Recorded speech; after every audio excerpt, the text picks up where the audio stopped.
You just don't expect that it's gonna be you.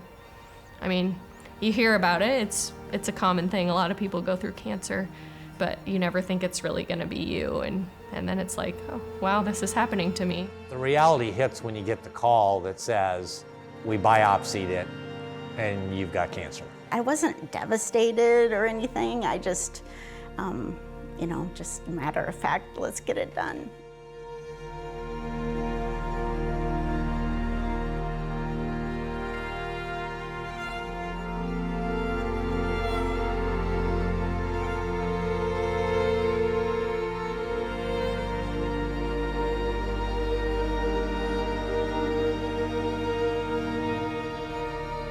People have cancer and then they get another one a couple years later or whatever.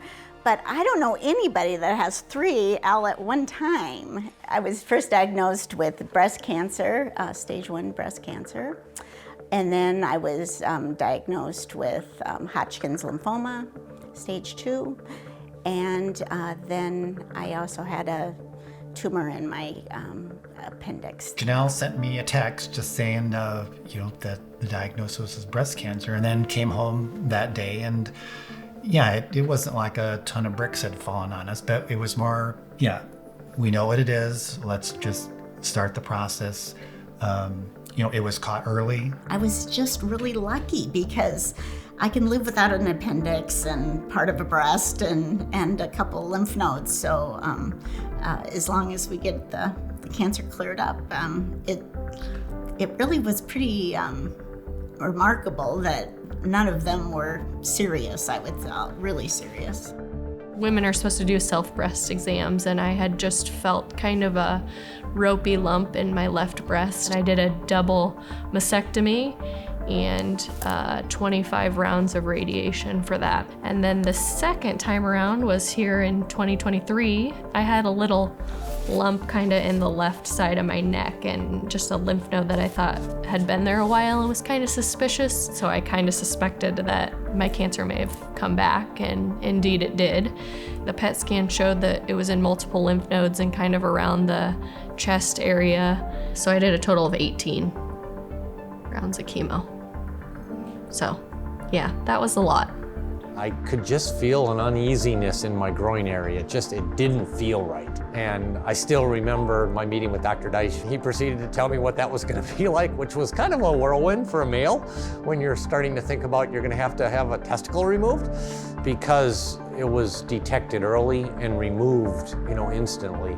The treatment regimen really was monitoring. I didn't have to go through chemotherapy. I didn't have to go through radiation, but it's that kind of like, wow, you got cancer. Now what does that mean? And all the questions you have that you don't know the answers to.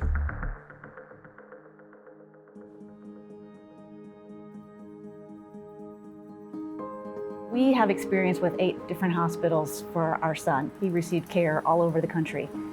And we always rank Mary Greeley right at the top. You wouldn't expect a community our size to have such a top-rated hospital.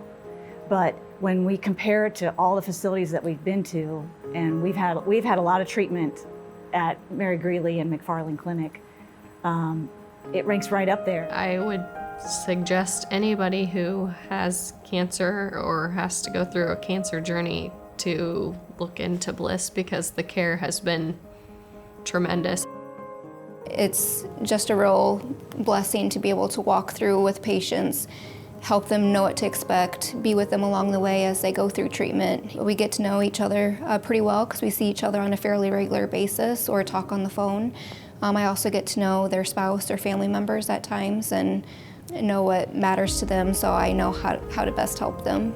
Even now in my treatments, is it Michelle?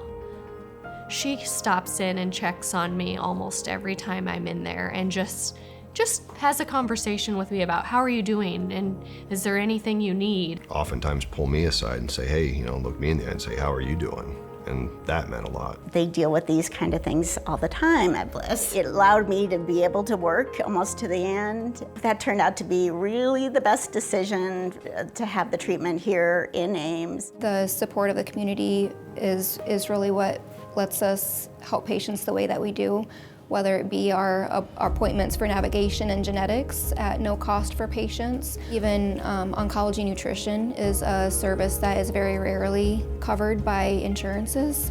So without community support, that just wouldn't be something that we could help patients with the way that we do now. And it makes a huge impact both on their quality of life and on their treatment outcomes.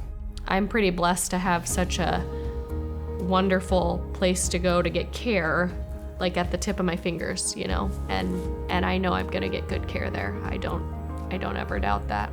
None of us get up in the morning thinking you're ever gonna have to utilize those services. But when you need them to be convenient, you need them to be responsive, and you need them to be good. And I feel like we've got all of that in our community.